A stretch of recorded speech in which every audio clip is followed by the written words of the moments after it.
ఉంటుంది, మళ్ళీ మనమే మర్చిపోయి మనమే అవమానించుకున్నటువంటి యోగా. అసలు ఈ విషయానికి వస్తే ఈ రోజు మనం ఒకప్పుడు దేంతో పలిదొమ్ముకునేవాళ్ళండి? ఉప్పు, బొగ్గు, లేదంటే ఇటువంటి వాటితోటి.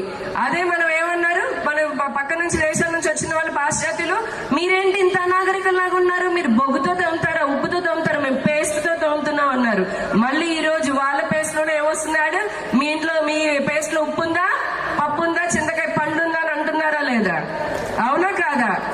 ఒక రోజు ఏదైతే మన సనాతన ధర్మం నుంచి వచ్చినటువంటి మన ప్రతి సంస్కృతి కానివ్వండి, మన భాష కానివ్వండి, మన ఆచార వ్యవహారాలు, మన పండుగలు, ఆఖరికి మనం బొట్టు పెట్టుకొని కాలేజీలకు వెళ్తుంటే ఈ రోజు పరిస్థితి ఎలా ఉందంటే, ఒక హిందూ పిల్లాడు గాని అబ్బాయి గురించి వదిలేయండి, అసలు దూరం మాట గాని, అమ్మాయిలు అంతెందుకు పెళ్ళైనటువంటి స్త్రీలు బొట్టు ఉందా వేరే కనుకోవద్దు, మాట కటువుగా ఉందేమో గాని మనకు మనం ఆత్మవిమర్శ చేసుకున్నాము.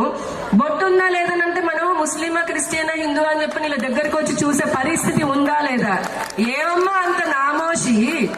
ఉన్న ఆజ్ఞా చక్రాన్ని కేవలం అందం కోసం పెట్టుకున్నామా, దిష్టి పోవడానికి పెట్టుకున్నామా?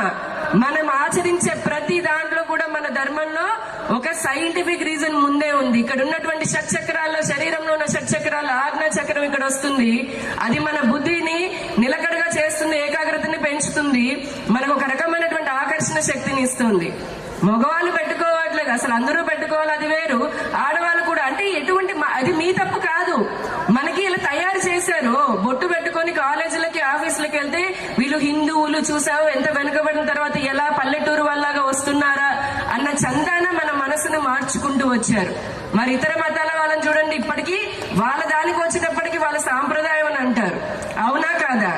మనం ఏ రోజైతే గనక మళ్ళీ మన మూలాలను మొదలు పెట్టుకుంటున్నామో, ఈ రోజున పండగ వస్తే ఏం చేస్తున్నాం, పొద్దున లేస్తే ఒక జబర్దస్త్ అనకూడదు కానీ ఇంకోటి ఏదో ఎంటర్టైన్మెంట్ కార్యక్రమానికి టీవీ ఆన్ చేస్తున్నాం, జొమాటోలో స్వీట్లు, అరిసెలు, బొబ్బట్లు పెట్టుకుంటున్నాము.